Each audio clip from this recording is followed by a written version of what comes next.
Muy buenas, soy Miriam Viaña, orientadora del Colegio Ave María Casa Madre de Granada. El título de este encuentro es Cómo estudiar de una forma óptima sin desfallecer en el intento. Vamos a tocar 10 puntos muy prácticos y después, si alguien tiene cualquier consulta, la puede realizar a través de mi correo electrónico que está en la web del colegio. Pues empezamos. Mirad, trabajar desde casa requiere de una gran dosis de disciplina para que esto que hacemos sea rentable. Incluso es fácil engañarte a ti mismo o a ti misma haciendo cosas que en realidad no forman parte del estudio, pero que estás invirtiendo ese tiempo, por ejemplo, en tu habitación. Tenemos, por tanto, que hacernos con un método para que esto se lleve a cabo de la mejor manera posible. El primer punto sería establecer un espacio de trabajo confortable. Para eso hacen falta pocos elementos. Mira, una mesa de trabajo lo más amplia posible, con lo imprescindible, tus libros, libreta, bolígrafo, material de dibujo, calculadora, el móvil. ¿Es necesario el móvil? Pues no, después hablaremos de eso. Una silla cómoda con un respaldo recto, hay que cuidar mucho la postura, nos tiramos mucho tiempo sentados y sentadas y es necesario cuidar este aspecto. Otra característica que debemos de cuidar es la iluminación. Si es natural, muchísimo mejor. Si es artificial, pues tener en cuenta que la luz debe de proyectarse por el lado contrario al que escribimos. Una ventilación, que la sala esté ventilada, con una temperatura entre 20 y 25 grados. Eso es lo ideal. Si no contamos con estos recursos tan sencillos, pero no todo el mundo tiene posibilidad, debemos de hacernos con nuestro propio espacio y además compartirlo con las personas que conviven con nosotros y decirles que en ese tiempo en el que te has marcado para poder dedicarle al estudio, pues que va a ser tu espacio y que lo respeten. Seguro que eso va a pasar. El punto 2 sería el de establecer rutinas. Como veis, he utilizado el calendario del colegio. Establecer rutinas. Somos, como se dice, animales de costumbre. David Allen es un consultor, un instructor que habla sobre un método de productividad personal. A mí me encanta una de las cosas que él dice y que la hago mía. Dice, la máxima productividad se consigue cuando se hacen las cosas con el mínimo esfuerzo posible. Máxima productividad, mínimo esfuerzo posible. Pues de eso se trata. Las rutinas nos van a ayudar a esto. ¿De qué manera? Pues haciendo esas rutinas que a nosotros nos motiven, que a nosotros nos ayuden, incorporarlas a nuestro día a día. Yo, por ejemplo, antes de desayunar, cuando me levanto, hago unos 15 minutos de estiramiento, desayuno, me aseo, el aseo es muy importante, y más los adolescentes, ese tiempo de estudio, comidas, tiempo para dedicarle a los juegos, a ver películas, a estar en las redes sociales, etc. Establecer una rutina es muy importante, pero es que ahora, en este estado de confinamiento en el que nos encontramos, todavía mucho más. El punto 3.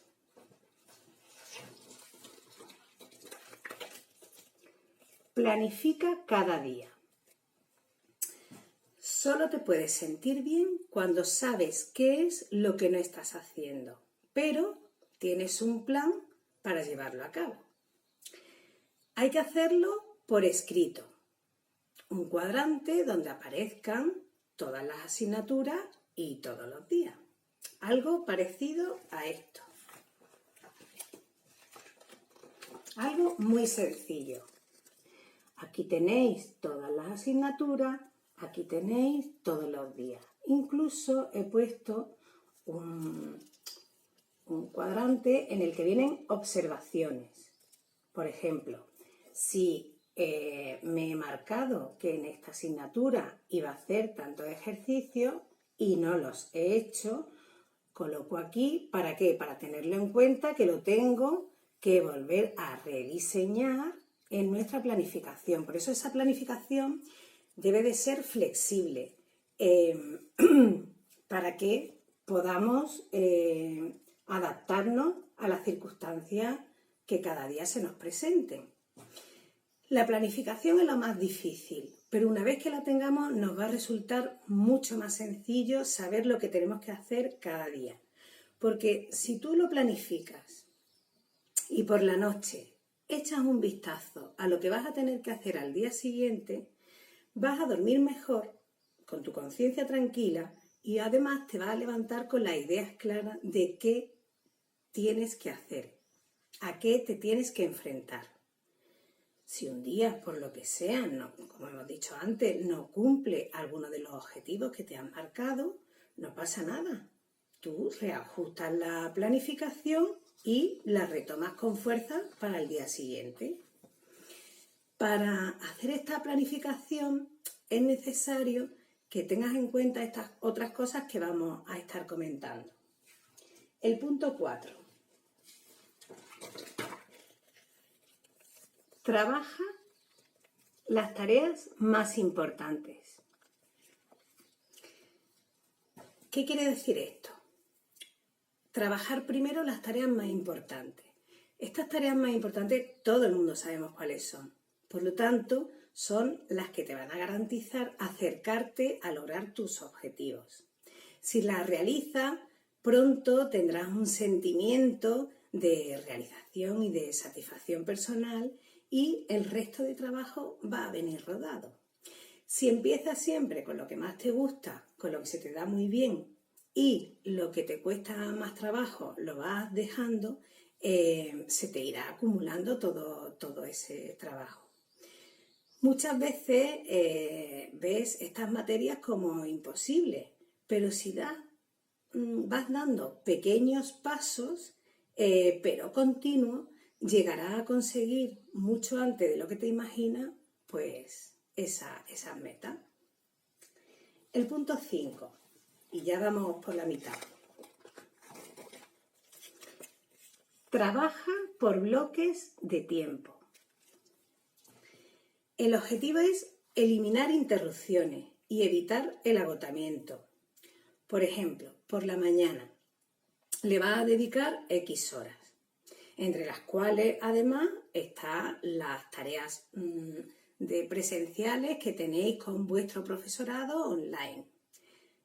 Un profesorado que ya os digo que están haciendo todo lo posible para que este estado lo llevéis lo mejor de las maneras y están a vuestro lado, si siempre lo han estado, ahora muchísimo más.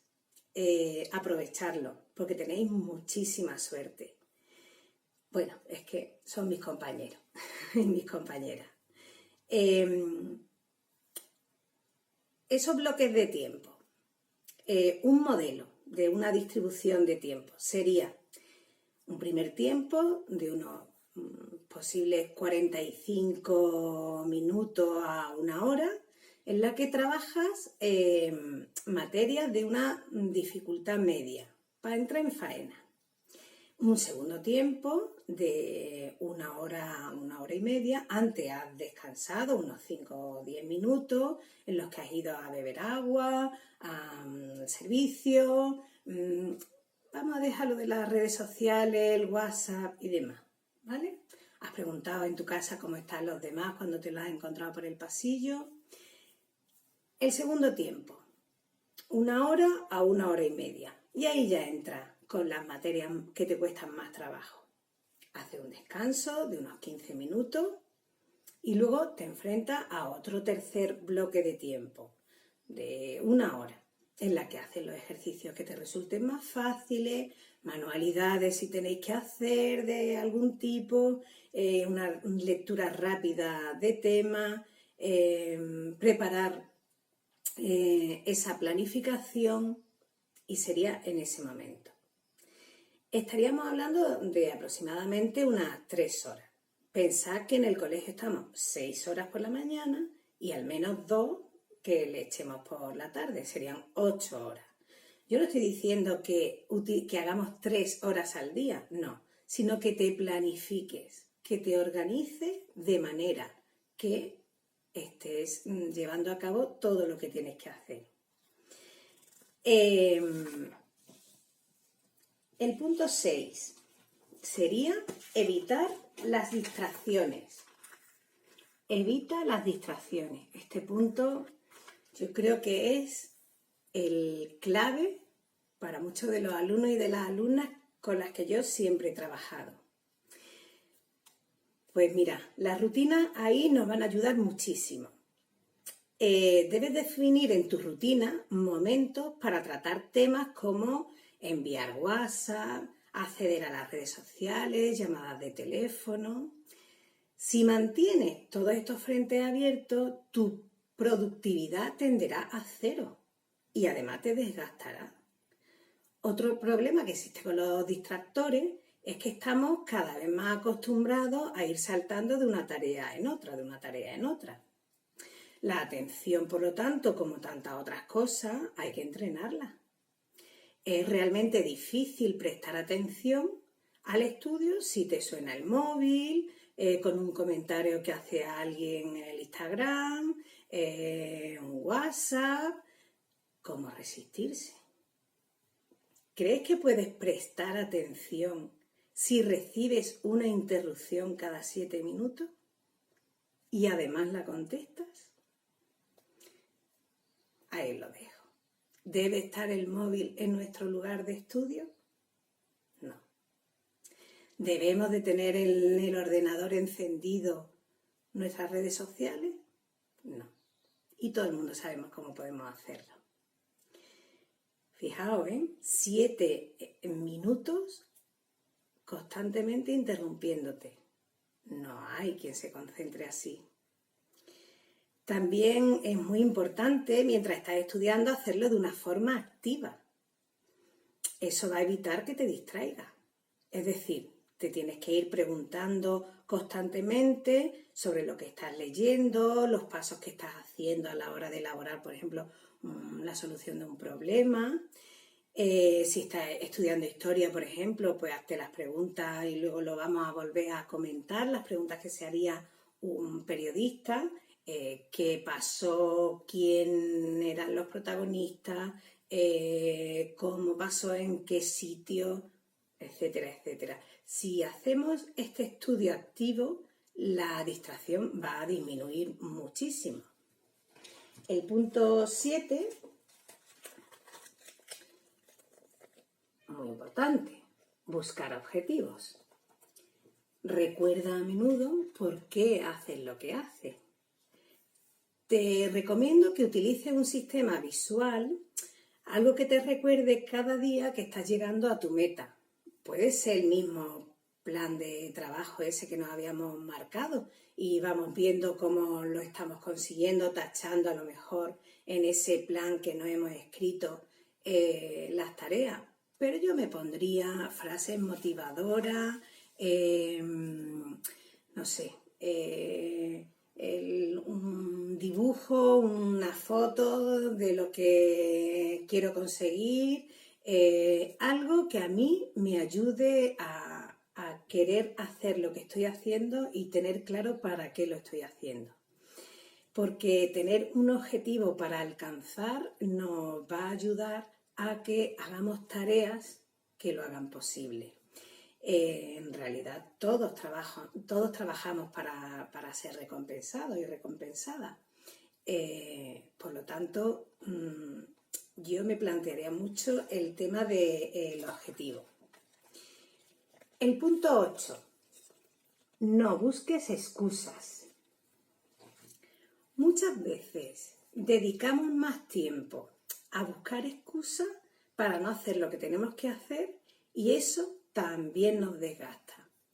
Las ganas de ponerse a estudiar no aparecen nunca, pero sabemos en nuestro interior lo que tenemos que hacer. Por eso es tan importante tener un método e ir limándolo y hacerlo nuestro hasta que a base de practicarlo pues nos funcione. Es mejor no pensar tanto y ponerse a ello. El punto 9,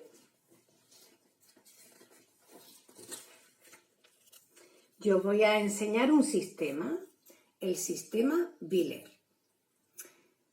Hemos escogido esta secuencia de pasos por su sencillez. Cualquier método funciona si se pone en práctica. Así que si tú conoces otro método de estudio que no sea este y a ti te funciona, adelante, lo puedes poner. Yo siempre explico este por su sencillez y por lo que decía David Allen anteriormente. Bueno, pues mirad, este sistema, esta palabra Biller no significa nada. En realidad no significa nada, es un invento. Esto ya en sí es una regla mnemotécnica. Está formado por la V, que nos va a hablar del primer paso que tendríamos que dar, que sería vistazo. ¿Para qué? Pues para que sepas de qué va el asunto y traigas al presente lo que ya sabes. Es decir, muchos aprendizajes que tú ya tienes, por ejemplo, si estás estudiando literatura, el contexto en el que está pasando, pues los temas o el autor o la autora tienen, ese contexto ya te lo está proporcionando la historia, la asignatura de historia. Por lo tanto, cuando haces este vistazo, te va a ayudar a unificar todas las disciplinas que tú sueles estudiar. ¿Cómo lo tienes que hacer? Bueno, pues lees los títulos, los subtítulos, te fijas en las fotos, en los esquemas. La I de Biller sería interrogarte, lo que decíamos antes de hacer un estudio activo. ¿Para qué se hace lo de interrogarte, lo de preguntarte cosas? Pues para despertar tu curiosidad. Quien se hace una pregunta busca una respuesta. ¿Cómo tiene que ser? Pues tú lees el título y dices, ¿qué sé yo de esto? Intentas primero traerlo a tu memoria, todo lo que tú sabes, y luego pasaríamos a la L, leer, para entender y conocer la información contenida en ese capítulo. ¿Cómo tiene que ser? Pues tienes que leer detenidamente el capítulo, buscar en el diccionario aquellas palabras que no comprendes o preguntarla a alguien, anotarla, porque al anotarla se va a fijar más en nuestra memoria. Leer para aumentar esa velocidad lectora hay que disminuir el número de fijaciones, de cómo miramos cuando estamos leyendo. Para eso es importante que empieces a leer a lo mejor en la tercera palabra que aparece y tu campo visual va a aumentar. Elimina las regresiones, no vuelvas para atrás cada palabra que no entiendes. Lee la frase entera, el párrafo entero y, si no lo has entendido, vuelve a leerlo desde el principio. Aunque no os lo parezca, eso va a aumentar también vuestra velocidad lectora y vuestra comprensión. Al leer, debes de buscar esa idea principal, cuál es la intención que está teniendo quien ha escrito eso. Atención también al vocabulario. Subraya, mientras estás leyendo, subraya. ¿Cómo? Pues pregunta a pregunta. Subraya al menos con 2 colores. La idea principal en rojo y la idea secundaria en azul. Subraya palabras clave. Las palabras clave son esas palabras en las que contienen gran cantidad de contenido y que a la hora de hacer el examen tú las puedes utilizar como anclas de recuerdo para que te venga a la memoria todo el tema. La E sería expresar. ¿Para qué? Pues para comprobar que lo que tú has aprendido y reforzar tu memoria.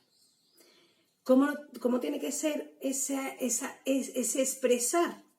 Pues cierra el libro y di lo que recuerdas en voz alta. No te preocupes si las primeras veces pues no recuerdas nada.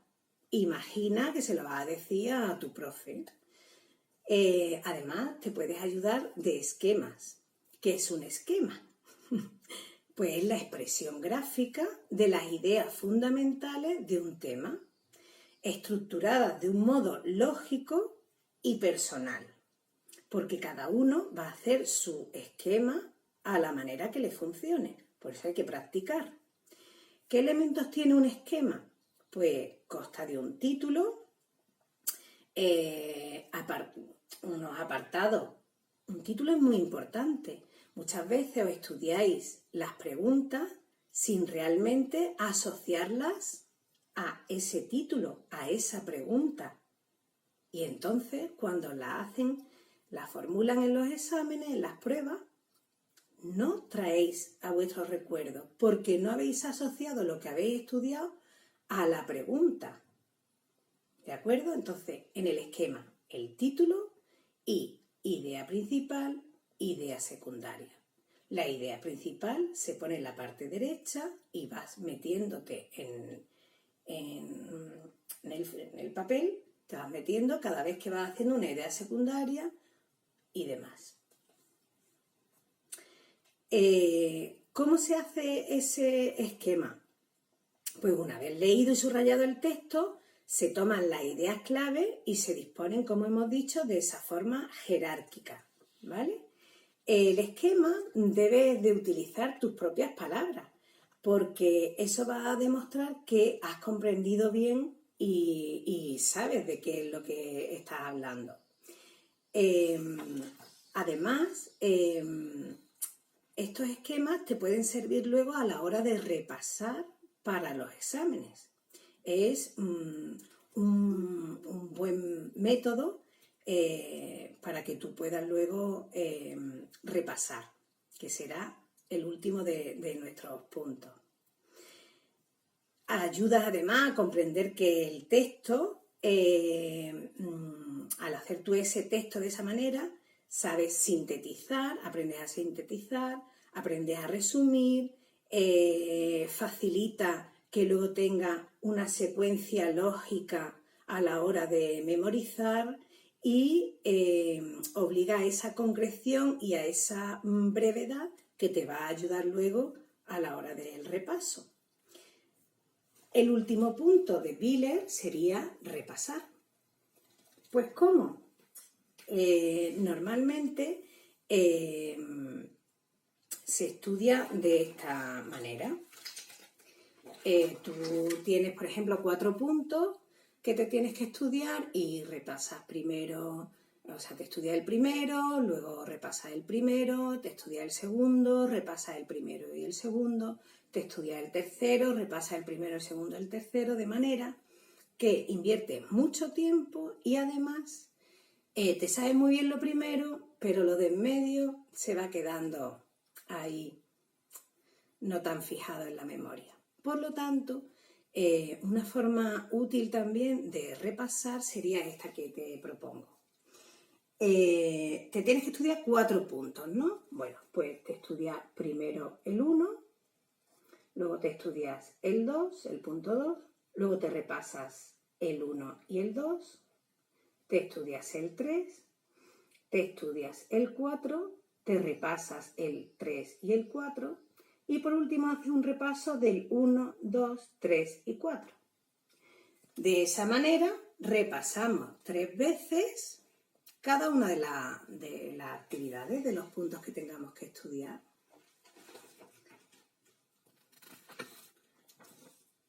El último punto que quiero comentaros, que me parece también muy importante, es mente sana en cuerpo sano. Un aspecto al que tenemos que dedicarle también atención es a tener en cuenta tus emociones y la de las personas que viven contigo. Comparte todo eso que te pasa, todo eso que estás pensando, todo eso que estás sintiendo, compártelo, porque de esa manera te van a entender mucho mejor y te sorprenderás porque seguro que te van a ayudar. Además, es importante que compartas con las personas con las que vives, con tu familia, con tus padres, con tus educadores, con tus tutores. Es importante que compartas todo esto que estamos hablando, cómo te estás organizando, qué cosas ya tienes superadas, porque eso les va a tranquilizar. Y de esa manera no van a tener que presionarte. Tú, al compartir con ellos y con ellas ese método que tú estás usando, va a hacer que disminuya su nerviosismo para saber si tú realmente estás haciendo lo que debes de hacer. Es muy importante en ese cuerpo y esa mente sana. Es muy importante que hagas unas comidas equilibradas. Tú ahora necesitas energía. Entonces, pero que sea de una forma equilibrada. Otra cosa también que quería deciros es que en estos días hay una palabra muy de moda que es resiliencia, ¿no? Que es la capacidad humana de asumir con flexibilidad situaciones límite como la que estamos viviendo, pero sobreponerse a ello. Y lo estáis haciendo fenomenal. Otro punto que me gustaría deciros es que no seáis vuestros propios enemigos, vuestras propias enemigas. Poneros manos a la obra, porque lo vais a conseguir. Sin más, os espero vuestras preguntas, vuestras consultas en mi correo electrónico miriamviana@casamadre.amgr.es. Muchas gracias, os echo mucho de menos y espero veros muy pronto.